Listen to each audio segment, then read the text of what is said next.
Hello viewers, আমরা যারা অনলাইনে অথবা অফলাইনে ডাটা এন্ট্রি অথবা ভার্চুয়াল যে কোনো কাজ করতে যাই না কেন, আমাদের সর্বপ্রথম যে টুলসটি প্রয়োজন হয় তা হলো ক্লিপবোর্ড।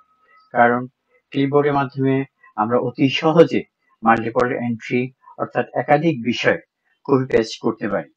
মাইক্রোসফট স্টোর ও গুগল প্লে স্টোরে একাধিক বিষয় কপি পেস্ট করার জন্য বিভিন্ন ধরনের অ্যাপস রয়েছে, কিন্তু বহুল ব্যবহৃত এবং খুব দরকারি একটি অ্যাপস হলো ক্লিপবোর্ড, যা আমাদের প্রত্যেকের পিসিতে এবং ল্যাপটপে, যারা আমরা উইন্ডোজ ইউজ করি, প্রত্যেকের উইন্ডোজের মধ্যে এই ক্লিপবোর্ড বিল্ডিং আছে।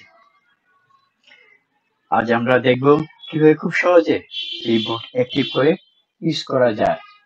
তাহলে চলুন বন্ধুরা, আমরা প্রথমে যে কাজটি করব, উইন্ডোজের স্টার্ট মেনুতে ক্লিক করব। স্টার্ট মেনুতে ক্লিক করে চলে যাব সেটিংসে ক্লিক করার পর তারপর চলে যাব সিস্টেমে ক্লিক করার পর আমরা স্ক্রল করে নিচে আসলে আমরা এরকম কিবোর্ড নামে একটি অপশন দেখতে পাবো। আমি একটু হাইলাইট করে আমার ভিউয়ার্সদেরকে দেখিয়েছি। এটি কিবোর্ড নামে একটা অপশন দেখতে পাবো। কিবোর্ড দেখা যাচ্ছে, কিবোর্ড নামে একটি অপশন দেখতে পাবো। আমরা এবার কিবোর্ড ক্লিক করলে ডান পাশে কিবোর্ড হিস্ট্রি নামে একটি অপশন আসবে।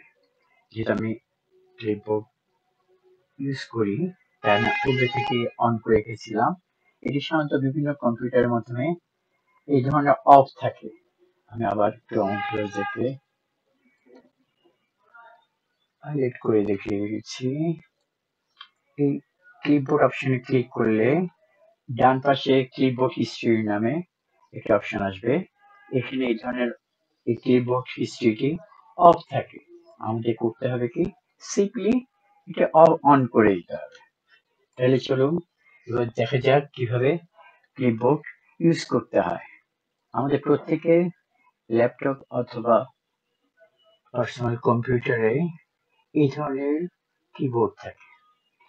লক্ষ্য রাখতে হবে, কিবোর্ড ইউজ করার সময় যে কোনো জিনিস কপি করতে হলে Ctrl+C ইউজ করতে হবে, আর যে কোনো জিনিস পেস্ট করতে হলে Windows+V ব্যবহার করতে হবে।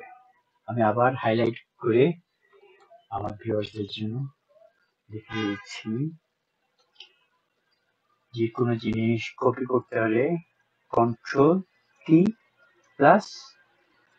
কি সি কি Ctrl+C দিয়ে কপি করতে হবে।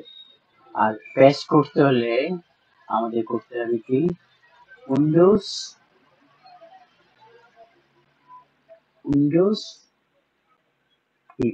কি প্লাস ভি কি, পেস্ট করতে হলে Windows+V কি দিয়ে পেস্ট করতে হবে।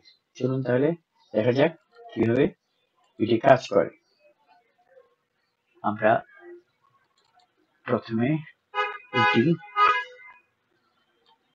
কপি করে নিচ্ছি, Ctrl+C, প্রথমটি, দ্বিতীয়টি কপি করছি, Ctrl+C, তৃতীয়টি কপি করছি, Ctrl+C, চতুর্থটি কপি করছি, Ctrl+C, পঞ্চমটি কপি করছি, Ctrl+C।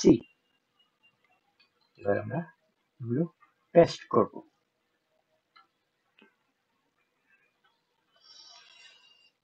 পেস্ট করতে হলে আমাদের Windows+V এই ধরনের একটি ইন্টারফেস আসবে।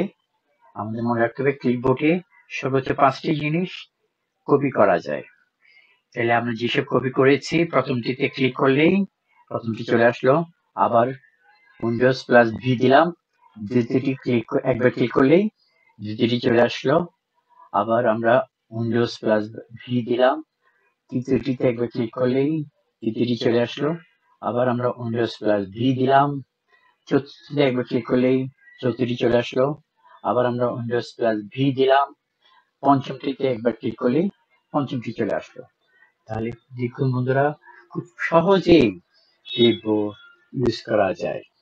আজ এ পর্যন্ত বন্ধুরা, সামনে আরো খুব দরকারি ভিডিও টিউটোরিয়াল পাওয়ার জন্য আমাদের চ্যানেলটিকে সাবস্ক্রাইব করুন। আবার দেখা হবে বন্ধুরা। আসসালামু আলাইকুম ওয়া রাহমাতুল্লাহ।